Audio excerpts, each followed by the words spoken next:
audio looks to be working. This is no longer Crim Long. This is actually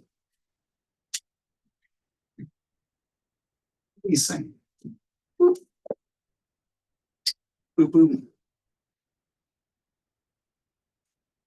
You admit all joining.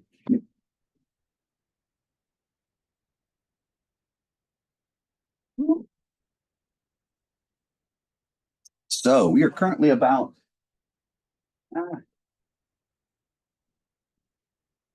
10 minutes out. So if you're watching this video after the fact, you should be able to roll ahead about 10 minutes, and that's when we'll start picking up the class stuff. Hi. You remember what it was I was talking about in this class today? Because I don't remember. I was looking at it yesterday. What is it? After iconic tracks, whether it's precise lines. Chapter 8, Peacekeeping and Ordinance. Oh, looks like we might be onto a review. I need to talk about these things. That's right. Domestics. I just literally finished up talking about domestic stuff in Crim Long. That's excellent. Let's get rid of that PowerPoint. That's going to be number 8.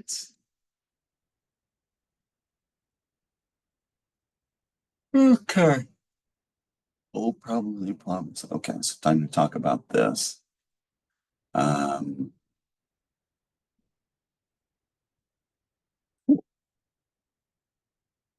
might back up and talk a little bit about domestics a little bit because I can't remember what I talked about last time. So what I'll do is I'll wait till a few more people pop in. It gets to be about time, and we'll see. What everybody remembers. What exactly I said last time. We did domestic violence. I don't remember. One of those things in criminal law, we were into crimes against person, and so those topics tend to blur in my head because they're back to back, and so I'm not quite sure how much I talked about domestic violence. I probably talked about that nature of it, where it's depending on the specific incident you're responding to. You might have a peaceable thing you're entering into. It might be one side's hostile with one side, or the other side's hostile with the other side. One side's hostile with you and neutral to the other person, or both sides could be hostile towards you, or one person could really want you. So it's one of those things that's like you could have everyone there, anyone involved, and there could be multiple people involved. And there's always at least 2 other people involved. It's a domestic thing.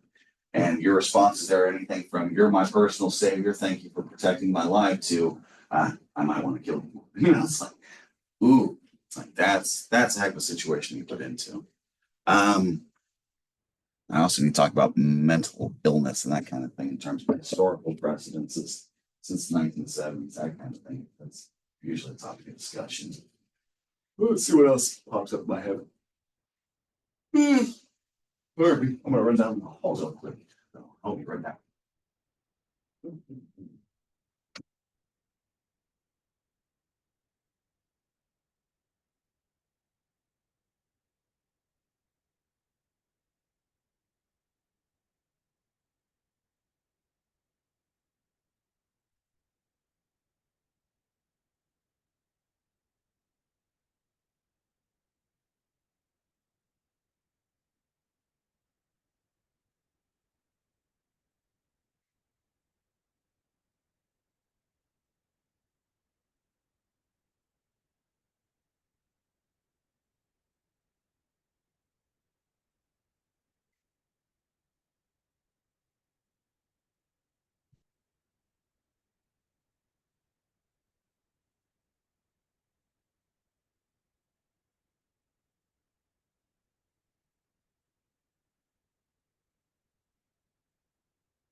Okay, let's see. 4 minutes.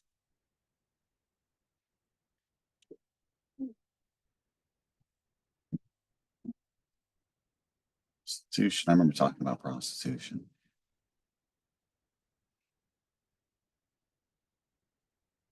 COVID-19, we need to talk about that.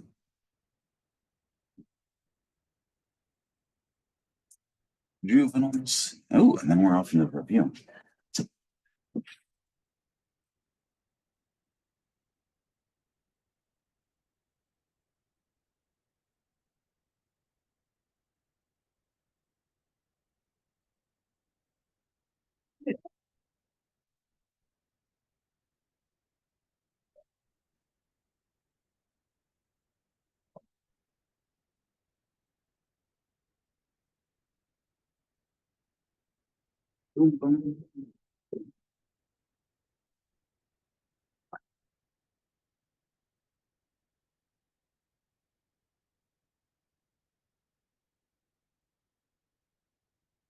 Okay,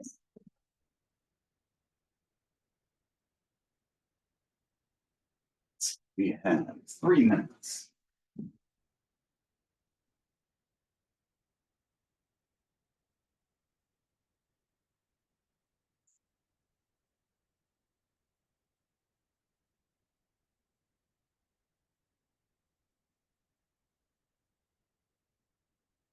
Oh, so let's see things going on in the world today.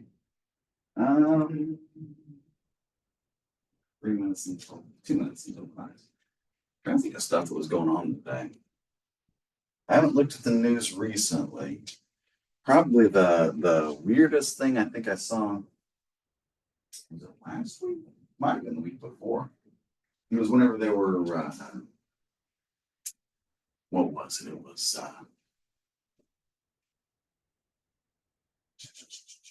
maybe it was last week. Politics stuff. They had I think it was Trump had a rally at California, somewhere in California, where I guess someone brought in some firearms, had some fake press passes, a fake license plate, a bunch of stuff like that.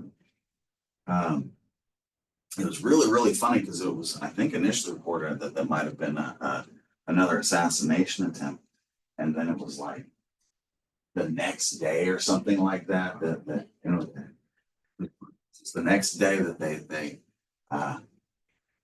word got released that I guess word went out to the press. The guy walked the same day.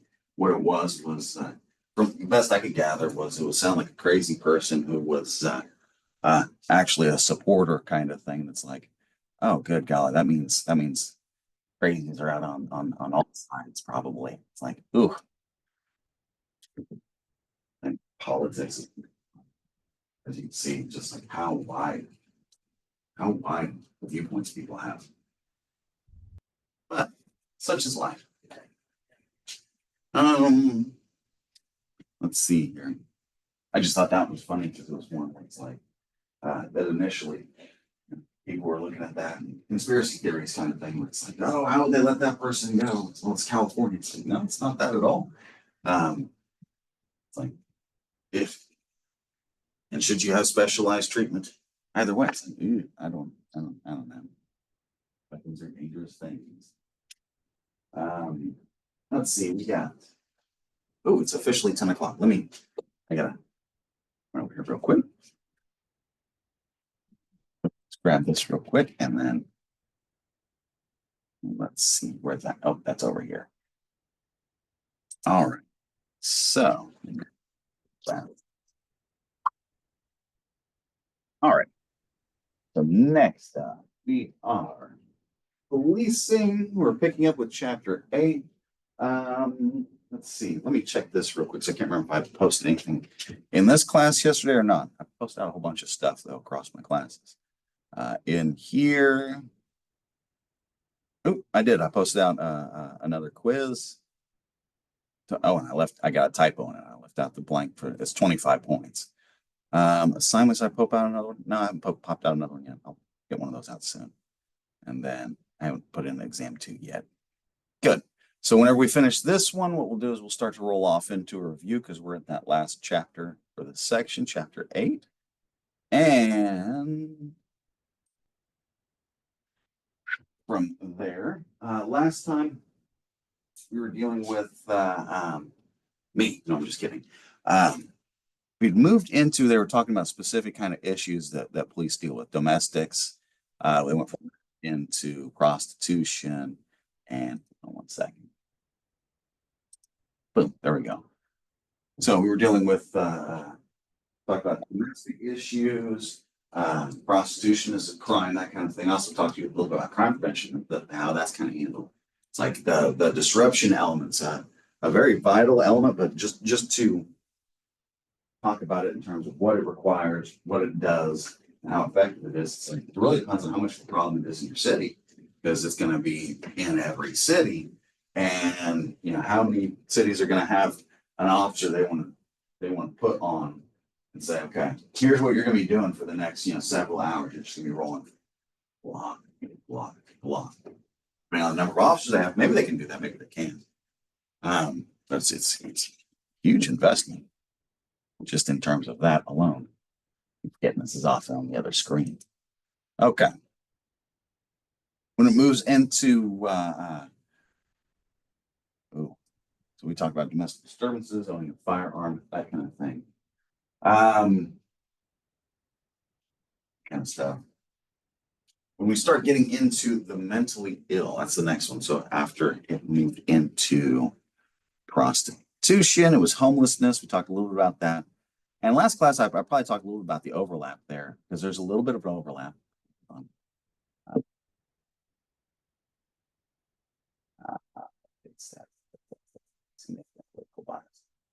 Yeah. Oh, I forgot about that. Oh, that's a good one. Thank you for reminding me of that. Yeah. So if we're talking about the politics stuff, it's one of those things where it's really interesting because John Lott, he's so in terms of criminologists, people who've got background that's academic here that kind of run counter to, I guess you'd say, most of academia, maybe? I don't know. It's like counter to popular opinion, probably the best way to look at it. Because what it is it's two sides to an argument that have equal footing. It's just one has more people on it. And whether or not that matters is its own discussion, really, honestly. But John Lott's one of those where he's kind of a counterpoint kind of person. Another one would be Gary Kleck. So like where it was talking about firearms and domestic relations, firearms use, that kind of thing. Kleck, K-L-E-C-K. He'd be another one who's got a lot of writings kind of produce counterpoints. I'm trying to remember, there's another name that popped up in my head for a second, but I don't remember what it was.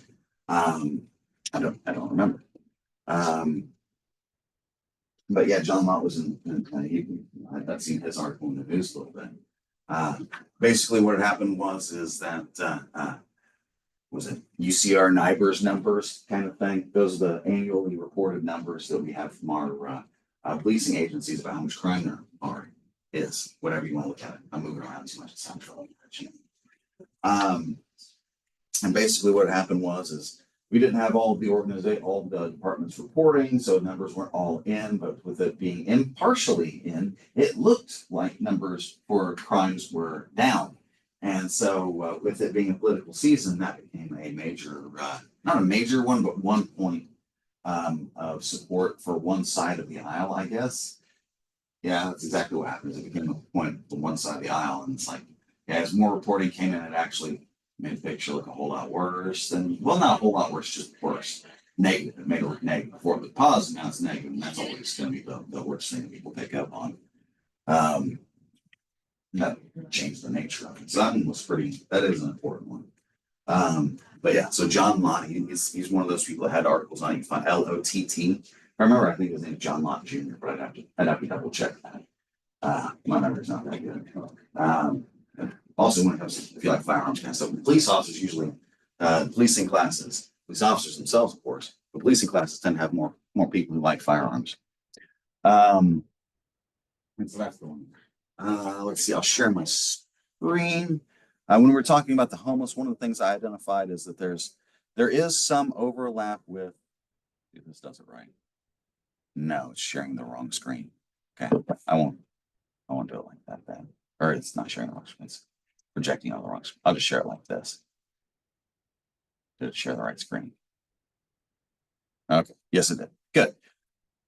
And so when we're talking about the mentally ill and homeless, it's like, yeah, I realize that there is an overlap. There are two distinct populations, but like any population, there's going to be people who belong to multiple groups, right?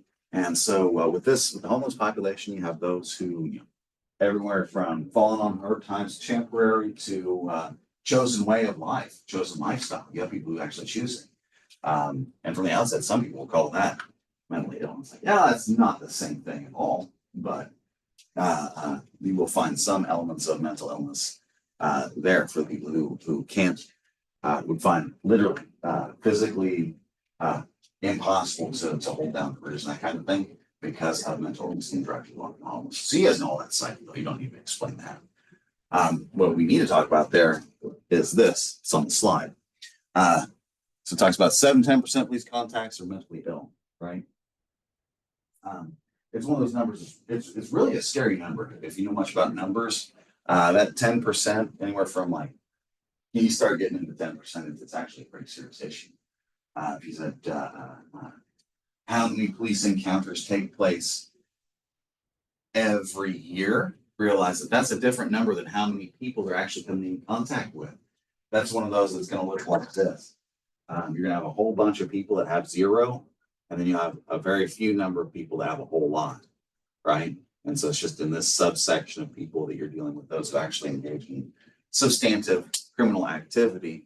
And out of that, this right here, of actual crime, 10% of that's going to be the same mentally ill people you've dealt with repeatedly, right? And so some of them might be a fewer number because they'll intersperse throughout that curve, but that's exactly what's going on there. Response to mentally ill, hospitalization, arrest, and formal disposition. So those are your options, right? So if you're dealing with someone who's mentally ill, you already know that the nature of the encounter itself isn't exactly as what it would be with a normal person, because they might not appreciate what's going on, right? You might really be there to help, and they aren't going to be aware of that necessarily. Maybe they will, maybe they won't, depending on what type of issue they're encountering, right? And so hospitalization, are there any hospitals nearby that have the ability to take and handle said person? Realize that since the common phrase since the 1970s that our funding for hospitalization, hospitals for the mentally ill, basically stopped, and those people went somewhere, right? And so where'd they go? That 10%. That's what happened. Arrest, you can arrest them.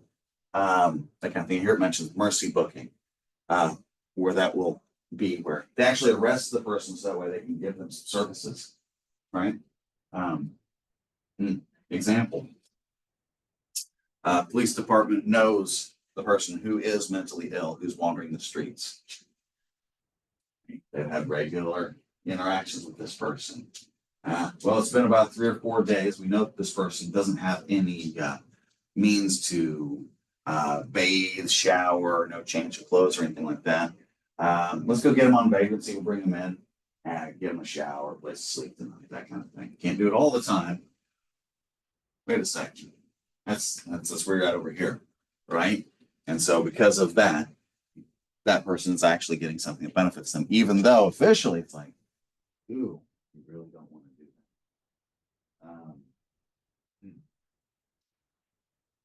also want to talk about mentally informal dispositions. Yeah. Officers use informal tactics to calm a person down. Basically, you're going to start talking approach and things like that. Okay. Old problems, new programs. So here it talks about specialized responses that focus on mental health and trying to incorporate that into policing, right? Because we had a few number of discussions about how that social element of people gets reintroduced back over here in the work. And if you're not careful, you end up with social work. Oh, just kidding. It's one of those things where that social work side is in here. I mean, you have to acknowledge it for what it is and realize its value. Yeah. And what else? A special. So that's basically what they're talking about there, is that incorporation into it. Here you can see its utility. You can see where it really matters. The next slide, though, is where we get in some hot topic issues. Policing people with COVID-19. Okay, what are your guys' thoughts? We'll see what this slide says, and then I'm going to hand it off to you guys because the next one moves into juveniles, and I'm going to show you some stuff that I don't like.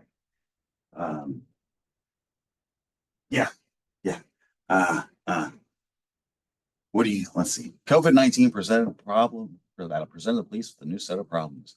Many police departments experienced severe personnel shortage because their officers came in contact with the virus. Police departments drastically changed their standard operating procedures on how they handled everything. Nonviolent offenses, phone, reduce physically arresting people for minor offenses, minor being physically violent. No, I'm just kidding. Some of them are going to be physically violent, but that's what we're talking about. Your more common lower levels, your services got cut. Changed policies, reduced the number of traffic and pedestrian stops, and ended community policing activities. So what happened in COVID? Let's talk about that. And if you guys want to talk about that, let's do a review next time. Or we do the review today. Because we got this one, we got juveniles we need to talk about. That one actually might take quite a bit of time too, actually. How are we doing? 12 minutes in? Yeah, that's probably good. All right, so tell me what happened with COVID-19.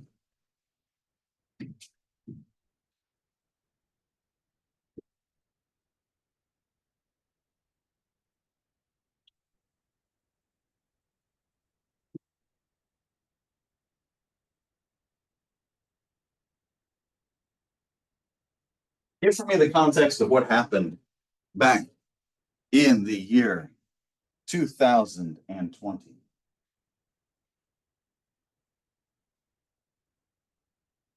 Waiting on you all to sound off. Let's see if you guys are here. I'm watching the chat and listening for you all.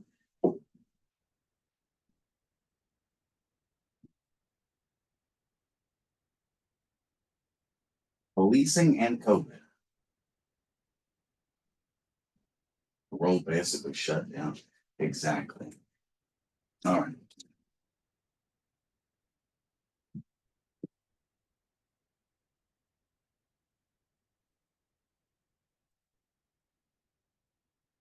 Virus and shutdown, right? And so basically what happened, public health overruled constitutional rights. There you go.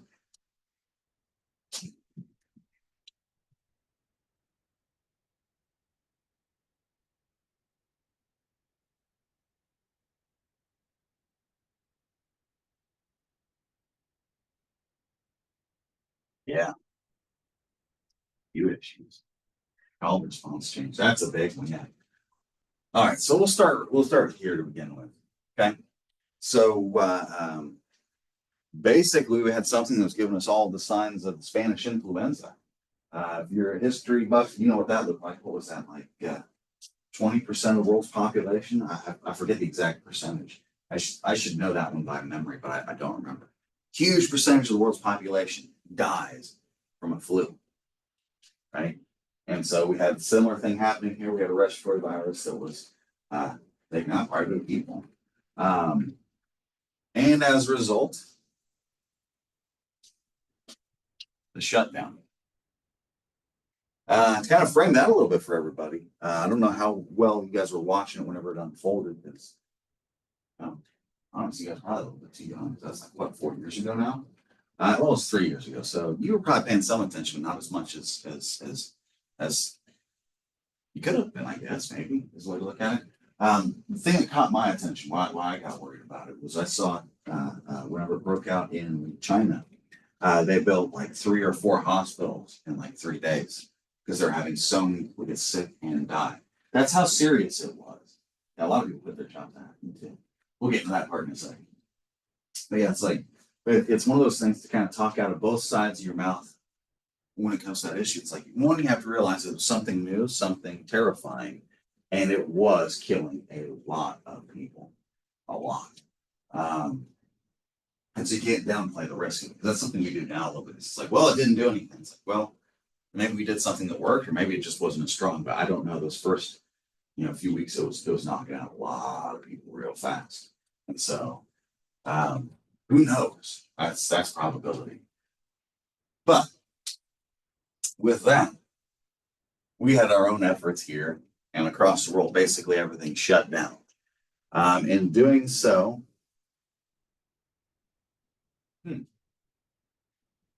basically the world stopped. One of those things that that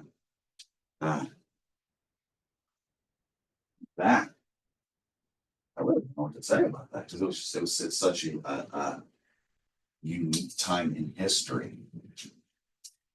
What it ends up being, though, it ends up being a bit of an issue related to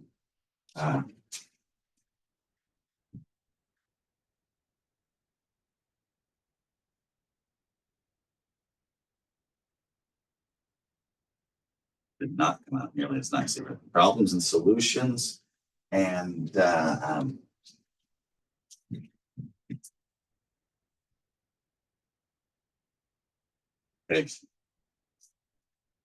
application side of things is what's most interesting, because what we had here is, this is something that was just like statewide, nationwide. That was basically worldwide. We shut down as a nation entirely for a long period of time, but oh my goodness. What we see right here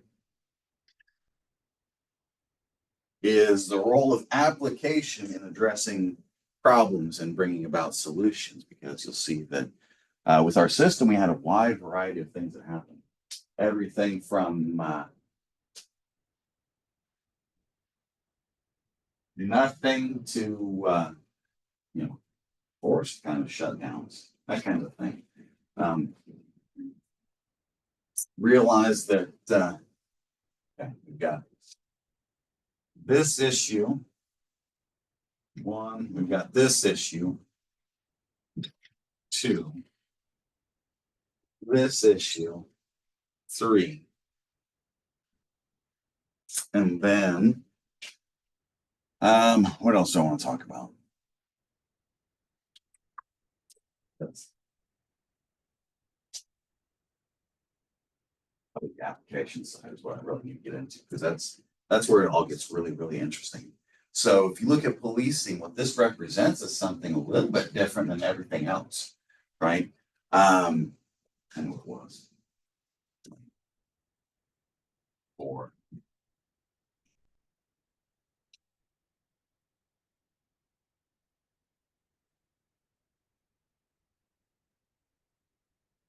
Power, control, authority. So we got to see some different sides of society we haven't seen. From a sociological perspective, like a cultural perspective, the first thing that I would probably point out was what we saw related to people's interactions with others. First thing I saw that was particularly interesting to me was the cultural change that had taken place since the 1960s and 70s. Basically, if you went back to the 60s and 70s, everyone wanted everyone to be free.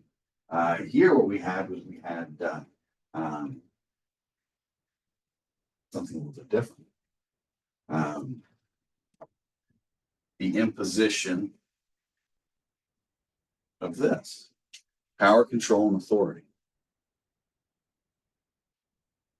What do I mean by that? At what point in time can you get people to do something that's right for themselves? Right? But at least we enforced the public health policies. That's true. They did. And so basically the question here becomes is at what point in time do we hold people responsible for this? And what is exactly that we're holding people responsible for? I mean, really, if you look at it. Okay? So the first issue that we have is public versus individual. We know that those things are at odds, right? You have the public versus the individual. Um, quite literally, over and over within our system, it's one where you have to measure the needs of the many against the needs of the few or the needs of the individual. That's the scale that's at play. Whether you're weighing the public good of the police service versus the individual's rights or whatever, that's kind of what this is. It's a public good versus your individual rights. Your individual rights are instantiated into law, but we're here to serve the public as overall. And so those things start to compete, and that's not necessarily a good thing. So as we start dealing with that, we know we have these that are established to some degree.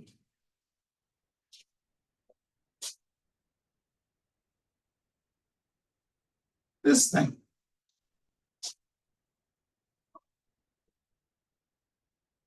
is what we're regulating. I like that. Yeah. You start regulating the health aspect of it. But stop and realize what we're actually doing. Are we actually regulating that? What did we regulate?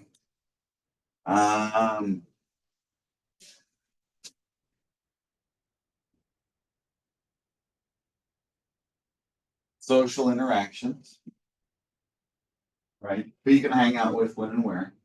So you have those behavioral type of things. What requirements were put on you?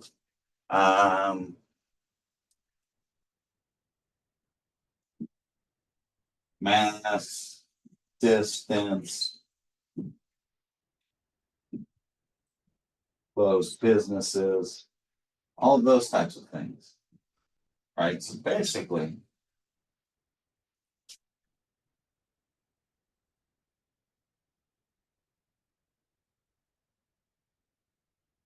significant degree of regulation here. For what purpose? To control the transmission of a virus for the benefit of others?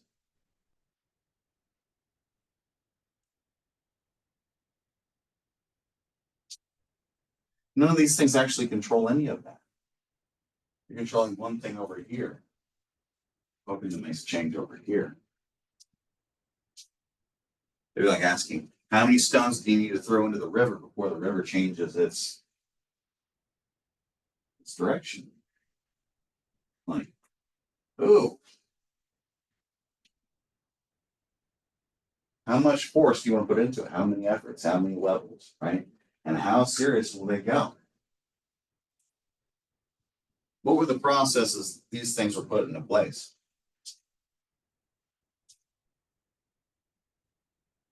Yeah, quarantining people for periods of times, locking them up. Some countries did it pretty severely. What was it? Was it Australia? They had some news pieces where they tried to make it look like a vacation out on the beach, except for they were doing it with Aboriginal boys, and two or three of them escaped, and they had a national manhunt for them. For what? For being Indigenous Black boys who are have escaped the prison because they had a virus. It's like that's what we're talking about. That's literally what happened there in that country. Here, what we had, businesses being closed and that kind of thing. How far did that go? Pretty far. What authorized it? Executive actions, right? So those are not your standard legal processes, statutory changes, the way systems are affected at all. That's a completely different process. How far do they go? Were there people arrested, people sued? Yes. I think what was it? You can find some notable ones in the news and that kind of thing. Probably the worst one I saw was it Atlas Gym out in, if you look that, you can find it. Basically, they had it was about $500,000 fines levied against them and all their bank accounts seized because they still opened up a gym that they had moved outside during the COVID stuff. Basically, what happened is as the pretty much came down and closed down the businesses, they still needed to make money. They still want to make money, and it's a healthy thing. So they moved their stuff outside. And if I remember correctly, but they were still keeping the business open. They still had that business. And so maybe they moved back in there, and that's what it was. I can't remember exactly how all of it transpired. So there's some wrong steps in there in violations of that order, but that's not law, right?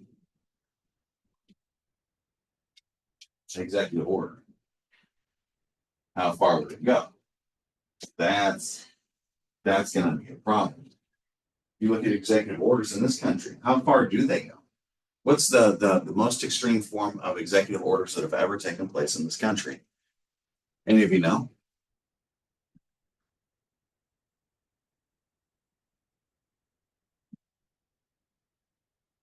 This is why you should pay attention to that stuff. Here, I'll show you one. I like this one because it's one that you don't see too often mentioned. Okay, so we had those things with executive orders. Usually, what I start hearing from people is it's usually related to what was it? It was Japanese internment camps, if I remember correctly. But here's one I'll show you. This one's older. I can't remember if I showed you this one in here. I think I showed it in my law class. I like to show this one to anyone who's ever concerned whenever the topic of executive actions ever comes up, because you'll see this is how far it goes. Missouri Executive Order number 44. This is 1838, based on religious. Yeah. Made war upon the people of Missouri. What they did was, where's the language here? Down here, enforcement deaths. Well, the term extermination was used in the order. Where is that extermination order at? There should be a picture in. I'll go back and look at images because it'll be right here. That's another one. That's one. No, I don't care about that. It's one of those things. But basically, what you have there, I wish I could find a good picture of it, is you have an extermination order based on what? Religious belief. Stop share. For now. Right? You can stop that share. How do I stop share? Where is the stop share? Oh, there it is. Stop screen. Not working. There it goes. Okay, good. Now I can see stuff again. Abe Lincoln suspended the habeas corpus during the Civil War. Yes, he did. That's another example, right? And so as things get heated, as society starts to have issues, watch as those things, those lines really get tested, and you can see who actually holds those lines and who doesn't, right? How many places was it where they did absolutely nothing at all, right? Yeah, you're in violation. You're not wearing your face mask. I really don't care. Yeah, people are going to get sick. Yeah, somebody's going to die, that kind of a thing. But is that value of that life, is it worth the imposition placed on the entire population? That's what you're asking. And how does anyone come to a conclusion on that? I don't know. Because that's a heck of a thing to weigh right there. Yeah, and what you'll see is every time that there's social issues, whether it's civil war, this one, the Mormons. The reason for the Mormons is overpopulation. I'll tell you about that in a second. It's kind of fun because it's gross. The Japanese internment camps kind of thing, that was because of World War II, same kind of thing.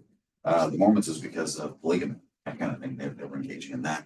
And so what you end up very quickly is in the short period of 10, 20 years, the population in the area shifts entirely off to a different demographic. That's going to be a big issue for long-term stability. Is that an issue for people? Well, in that instance, yes, because that's behavior we don't like in this society, right? And so that's a pretty serious problem. But is it worth killing somebody over? Ooh, that's a different question. All right. So these are the kinds of things here. When you don't have compliance to this, how far will you go? How far will you go? And how many people, whenever there was a need here, how many people viewed it as a legitimate need when there was one and didn't view it as a legitimate need when there was one, and vice versa? How many people viewed it as a legitimate need when there wasn't one? How many people that don't? Because you'll have all of those groups, right?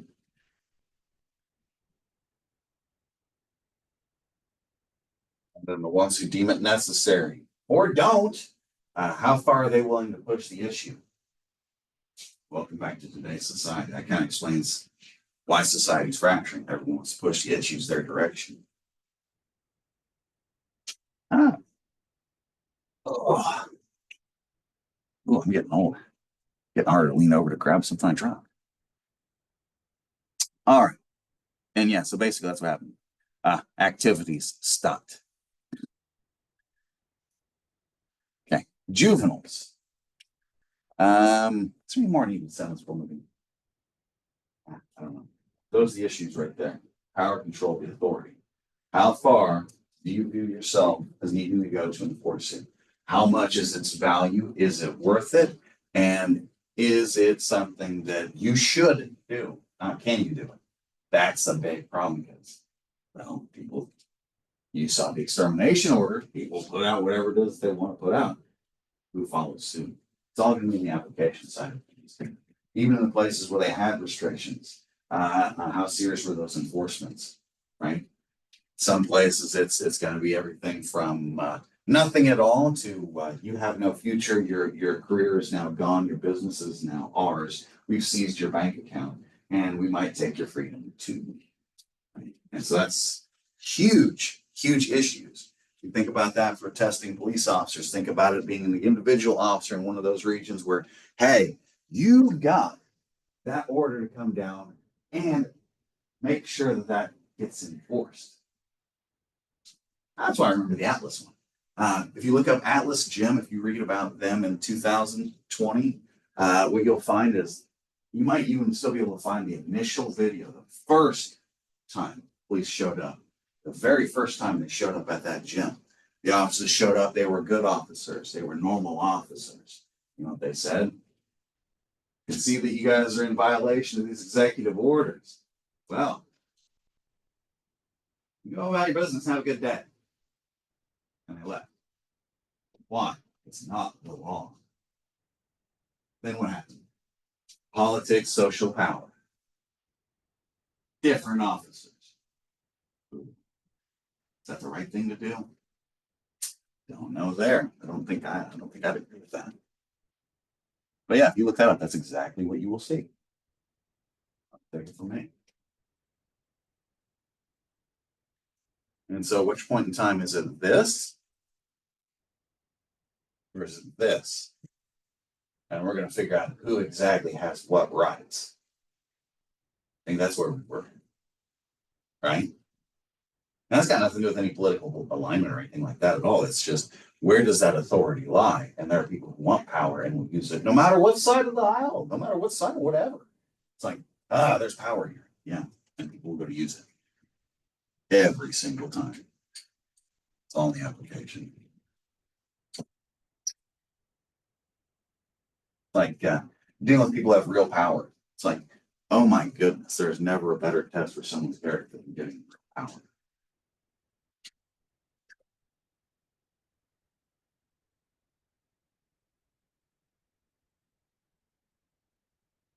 All right. So that's COVID. Now, policing and juveniles. Okay.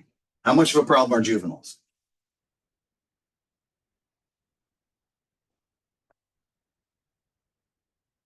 You guys aren't sounding off on that one. You guys probably still, most of you probably sympathize with the juveniles a little bit, yes? I'm being a smart aleck. I'm having fun now. Juveniles. Okay.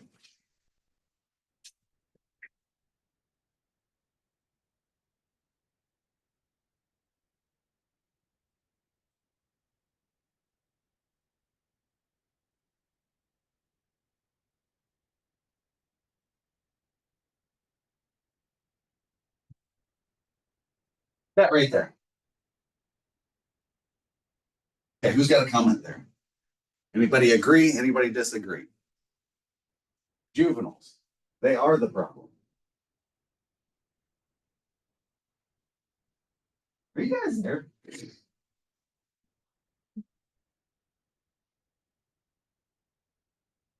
Go off on a rant then, but if I'm just here talking to myself, I can do that a little bit. And if you guys are there, just wait and see what I say. Oh, you'll never guess what I'm going to say next. Yeah, juveniles are the problem. If you look at it, you have that whole age graded thing where it's like, yeah, they hit those hormonal years, and all the problems of all the world start right there. Boy, do they! You see that crazy look in my eyes? I got a juvenile. I actually have two juveniles in that age group. Oh my goodness. Yeah, increased crime, just as a general kind of thing, causing trouble. Okay, so from there, you know what happens next? You know what happens next, guys? This is the best part. These people, they get older, and then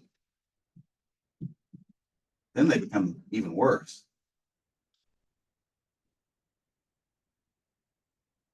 They become adults, right? Are you guys here? You just turn on the camera, please, don't they? Oh, I get paid out of the way, yes. I'm gonna have fun.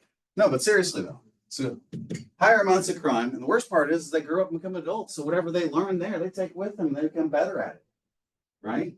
So if they learn the lessons on how to become members of society that are not aligned with creating problems for others, good. Realize that's not what most people do. That's not what most people what they do is they just try to learn how to live and get along, and then problems ensue because of this. They learn how to get into trouble. Juveniles cause a lot of problems. If you look at them, basically what they are is they're the test for the future. They are the future, and at any point in time, it's just like whenever I look at you guys in the classroom. You're not looking at any one person, you're looking at the embodiment of the future. Right? Problem is we got a whole bunch of issues with them, right? So think about it this way.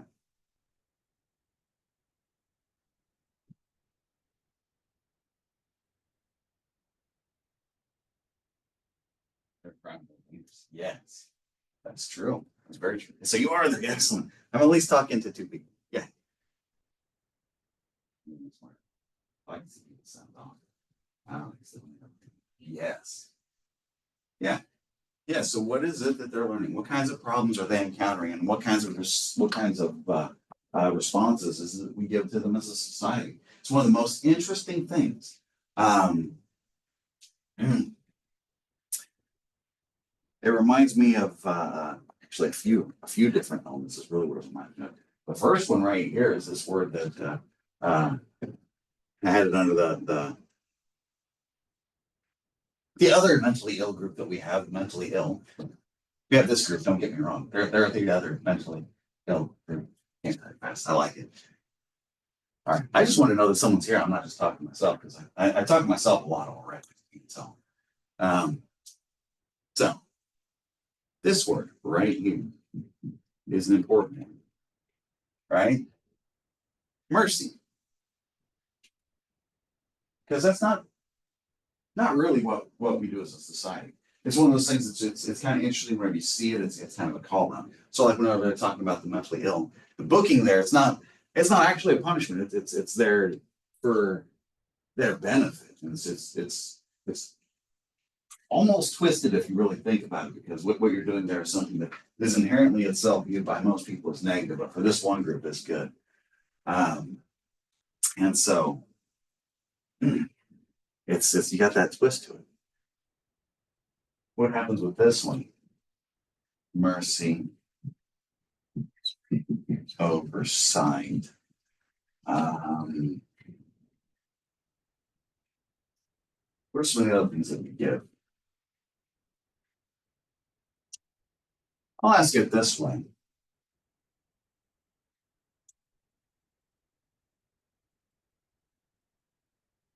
Purpose.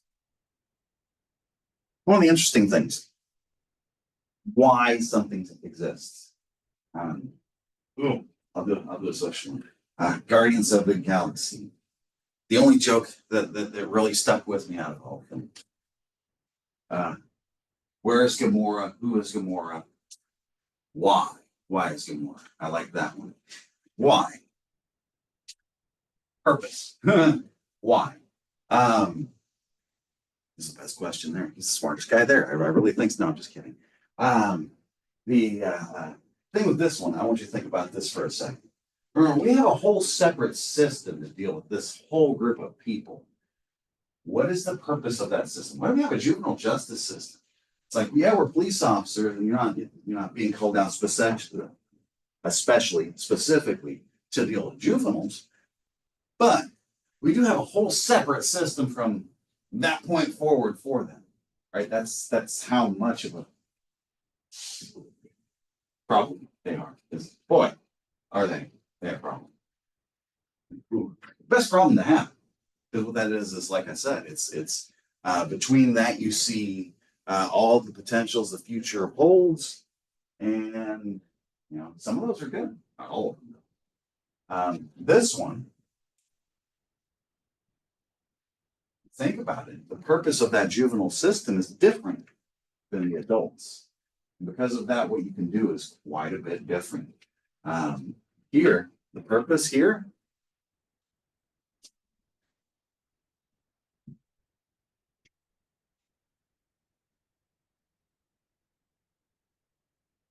the help. Boy, that my handwriting is atrocious. The help. It's the benefit, right? You're there to benefit the juvenile, right?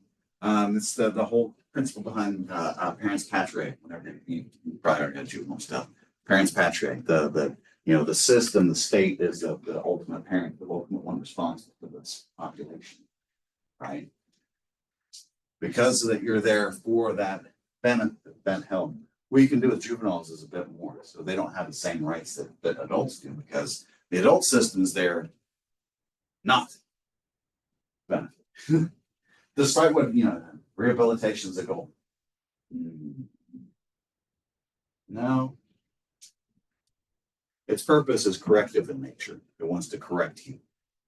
This system, juvenile system, is there to help you. That's different. What that means there, though, is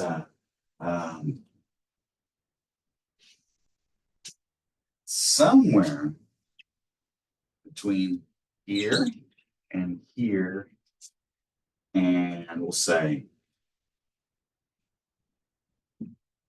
helping. We'll say somewhere between these things lies something else, right? And so if you start thinking about this, you start thinking about these elements. This is something that's really good to help you with in terms of understanding things, particularly with criminal justice. I mentioned how we're a system that deals with errors, right? Someone does something wrong, we have to address it. The system doesn't work, we have to figure out how to fix it. So it's dealing with errors. The ability to invert things helps a lot, right? Earlier, I was talking about this thing right here, mercy, in terms of booking, in terms of arrests, right? We're only taking care of this person because of the fact that it's actually to their benefit, even though it's inherently a negative thing. So we're going to do something positive out of it, right? We're going to do something with juveniles. All these things are positive, right? We're here to help. We want to provide more oversight, maybe provide something that whether it's merciful or not. That's a question. So we can ignore this side and just focus right here on these two. You'll get on the mercy side too a little bit. What's the opposite of merciful?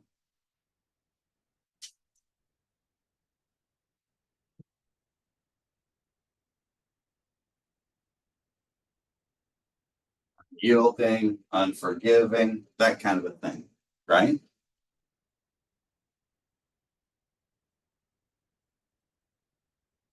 Are you guys getting enough to remember what it was like to have a babysitter? Did you ever have a bad one? What did that look like? Is it the absentee babysitter who's on the couch paying attention to the phone or whatever? Or is it the kind of babysitter that locks you in the closet, right? That kind of thing. What is that? Yeah, victims of juvenile crime. The system, no.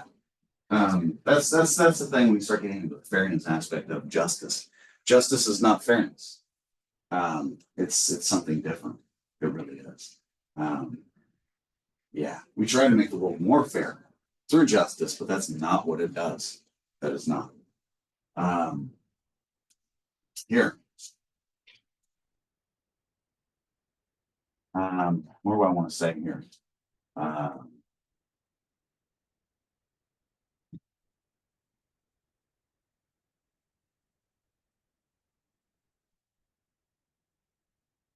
What type of oversight do you have? What kind of eyes? You look at something that's kind of, or you give them different set of eyes. Those eyes. Unyielding strictness, right? Instead of it being, okay, we'll be more forgiving with you because we know you have trouble killing with inside the lines. Now we're going to make it, okay, well, since you're having trouble, you go outside that line the slightest little bit. You want to make sure that you feel that, right? That purpose, that spiritual nature of it to some degree, the ones who actually apply it, they're the ones who ultimately determine the nature of it. That's when you get into policing. With this, when you start dealing with juveniles, realize that you're dealing with the young, those who have problems. What are you providing to them? You might see it one way, they can see it another. Both exist simultaneously. What's the difference between oversight that's merciful in nature and oversight that's strict? I don't know. Right? That's that debate of this is short-term nice, long-term cruel, meaning I'm not going to do anything about this. I'm going to let you figure it out on your own. Or you can have short-term cruel, long-term nice, meaning I'm going to show you what you did here. That's it. Or you have something even worse, where it's I'm going to make sure that anything that you do that I can, I'll make sure that you feel the full weight of that punishment for it. That you will know that you can't even breathe without my permission, because if you move in the wrong way, I'm going to bring this down on you. Right? Here. Go to wider society for a second since we have one more minute. Realize when you start dealing with people on the aggregate, what you realize you're dealing with is not any one individual person and all of their experiences, but maybe something common across that group. And so what you find here with this one, some people favor strict law enforcement, others prefer the preventive side. Realize that you run into both of those who are experienced and naive in both of those sides.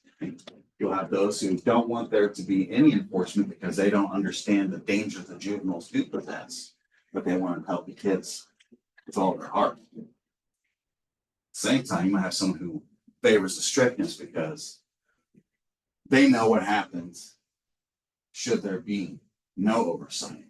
And if there's not strict oversight, might be none at all. How do you balance those out? I don't know. We're still working on that one. And that's society. That's this life. Right? Uncertain conflict. Everywhere you go, you got to figure it out. So usually what they'll do is specialized units. Yeah, that kind of a thing. On the street encounters, usually what they do is they defer to keeping them out of the system. If it's in your best interest to stay out of the system. Right? If they do have to go in the system, they try to get them out as quickly as possible. And in other instances, and here's where I start talking about the racial discriminatory stuff, because that's going to be here too. Here's where I start talking about some of those prevention programs, but they're talking about DARE glaring great at the very end of the slideshow. And so that wraps up chapter 8. With that, we will do a review next class. You all have a great day, and I will see you next time. Bye.